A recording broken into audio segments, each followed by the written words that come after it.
get the whole story.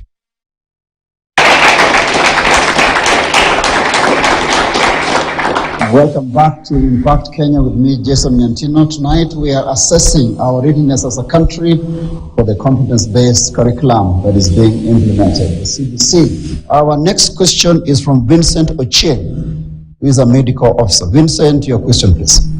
Most parents are financially unstable, yet CBC demands a lot of these parents, especially for printing of learning material and other practicals. What are the measures taken for such vulnerable in the society? Thank you. I'll come to you, Eunice. Parents, it has been a subject of discussion online and everywhere that it's so expensive to do this. What do you have to say? Think about this child and think about this child in the next 10 years. How are you going to help this child? So it's not really about you and, the issues I'm having. It's about helping this child. And there are other ways you can, look for, some funds to help your child get what is expected so that, make this CBC works for them. Honestly, I feel like that's not an excuse, on why we should not help a child learn in class. Yes, there are parents who live hand to mouth, which there are actually, but in that case, maybe governments can come in. However, I think as a parent, just try to also, look for resources somewhere where we can help the child and make it work. Dr. Riechi, there's actually a document by KICD, Kenya Institute of Curriculum Development, on parental engagement. As far as CBC is concerned, I was going through it, and this is what I found out. They have defined engagement as parental engagement as the active participation of parents in their children's learning and holistic development. What do you have to tell the Kenyan parents as far as CBC is concerned? The educational outcomes of a learner is largely influenced by the level of education of his or her parents, especially the mothers. Now, so we have to understand their educational background, their knowledge background, right, or backgrounds.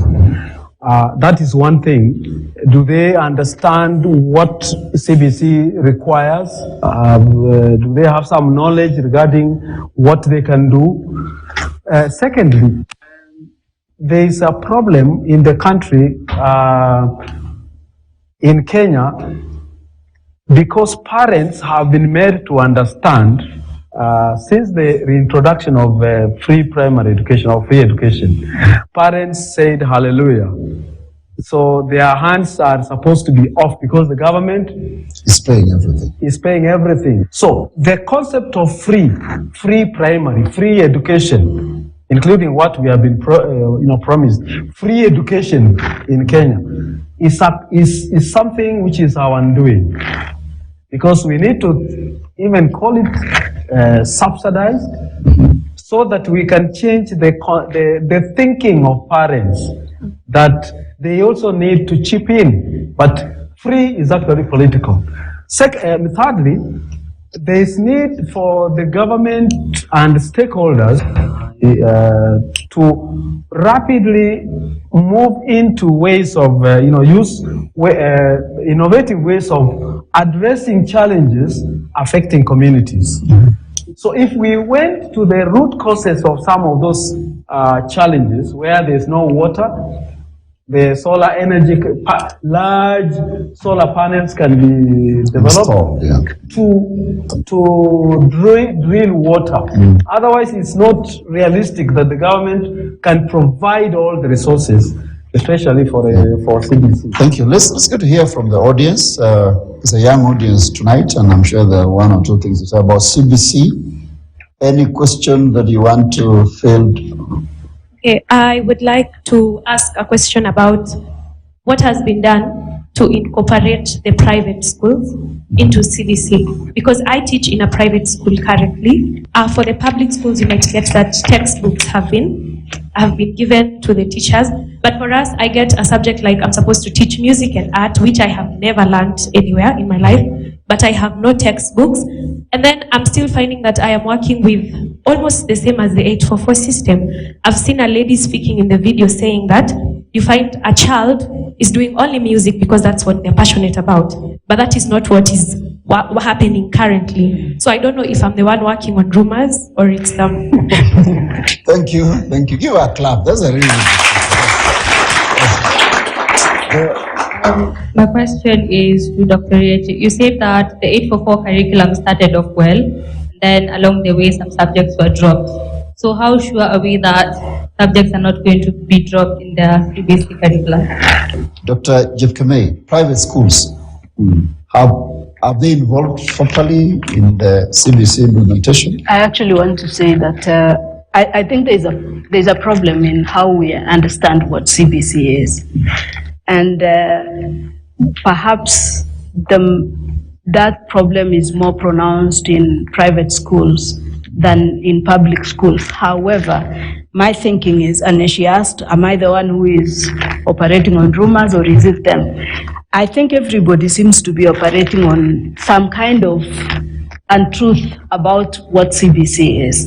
I think, and when you look at the meaning of CBC across the board, it means different things for different countries. Other countries are calling it outcomes-based education, others are calling it, whatever they are calling it. We need to define what CBC is all about. Now, coming to the question of private schools, there's a tendency in Kenya of private schools coming last, unfortunately, even though they actually support by taking the burden off of the public system when it comes to educational programs.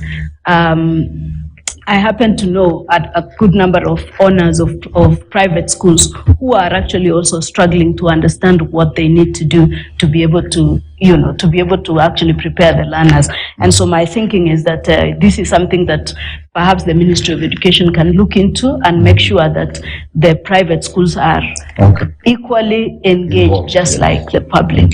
Thank you. Dr. Riechi, very quickly, because I'm running out of time, there was a concern. The 844 was watered down. Yes. How sure are we about CBC? One, it's our prayer that it will not be watered down. One problem that led to the watering down of 844, I remember very well. At that time, the government listened to the feelings of the people and removed those subjects which were key. So it was political interference. It was kind of political. But I want to believe that the CBC has been better conceptualized than the 844. Allow me to take just one question from this side because I've run out of time. There's a forest of hands. According to me, from where I'm standing, I've got a CBC little daughter. My rural area is there's no power. They are told to go and print some things from the side, and he asked me that where do we get these printouts? So to me, this system of education is for the rich to be more rich, and those who are not going to go to school to be swept away out of school. That is according to me. So that is what the implementers of this thing are keen in doing. Put people out of school. Thank you. Thank you. So it's creating a class society according to him. Eunice, what do you think? Very quickly, then you give your closing remark. There are people who operate around this child. Kuna parents, there is teachers, there is neighbors, and so on. So to enable this child to actually, become who we want him or her to become, then there's some resources that we need. Okay, so that's why you're told, please buy so that we help this child. It's for the child. Though you're right about these resources being very, very expensive, and we've been saying that we can't even implement some of the things that we have in plan. I mean, as CBC advocates, but at the end of the day, it's just for the child. Your closing. My closing remarks is just on children with special needs. Why I love this curriculum is because you are still going to focus on children with special needs, or like autism, we have ADHD, bipolar, and also learning disorders. this curriculum is so good for them, because now we are going to focus on their strength, and at the end of the day, we are going to have a child who is able to also fend for themselves. So I feel like this curriculum, it needs to be implemented. We need to find ways of getting more resources, find ways of helping parents who cannot, get these resources and so on. But let's try as much as possible. Let's try our best to, get resources and help our children, try to buy these things that, we are told to buy. And also teachers try to understand this curriculum, because sometimes as a teacher, you're just reading, the textbook and say, enda ununue hii, and now as a parent, you don't understand why. Sometimes also work together so that you understand why you need these resources. Dr. Riechi, your closing comment. I think the best thing that has ever happened recently in this country is the implementation of CBC. If some of these challenges CBC is facing at the home levels and at the institutional levels can be addressed, I think it's the best thing that has happened. There is need for the government to shape up in terms of provision of public utilities, including power, electricity, and other stakeholders. There is need for parents to be a bit innovative. Thanks, Dr. Riechi. Dr. Jepkemei, I think as you give your closing remark, also give us examples or two where CBC has succeeded and maybe one, two where it has not succeeded as we finish the show. Okay. Let me start with the examples. So Kuwait is one of the countries that I would pick very quickly, who tried. It didn't work. They retreated and left it. Tanzania here.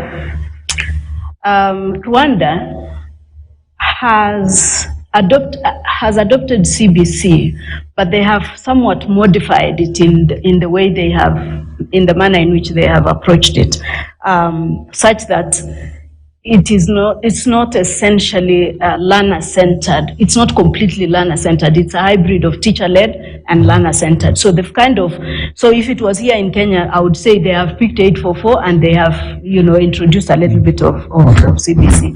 The other places where CBC has succeeded is actually in higher education, where you're actually training people for skill. CBC at basic education is a little bit tricky, and you can see why we are struggling. I can understand where my brother is coming from when he says that this system is meant to create the rift. I think the idea is not necessarily to create the rift, but that rift will come because of the cost. And we know there are families that are sleeping without food. So before someone has 5 shillings to go and use it to print a document, there is the Maslow hierarchy of needs.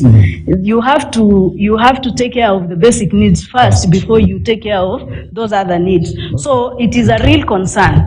And when we are changing the education system, we must assess our economy and see that the economy is able to support. Where we are in Kenya at this time, our economy cannot be able to support the kind of education system that we have. Thank you so much. Thank you, and that's where the curtain falls for this week's edition of Impact Kenya with me, Jason Nyantino. It was wonderful having you watching us from home. We had a wonderful panel and a fantastic audience that came from different parts of this country. It's a good time to be part of this conversation, even from home as you're watching us, by answering this question: do you think our secondary schools will be ready for the double intake of grade 7 and Form 1 students in January 2023? Do you think our secondary schools will be ready for the double intake of grade 7 and Form 1 students in January 2023? Text your answer to the contacts on your screen. Begin with the word impact. It will be good to know what you think, and we'll do this again next week on Impact Kenya. Be sure to join us.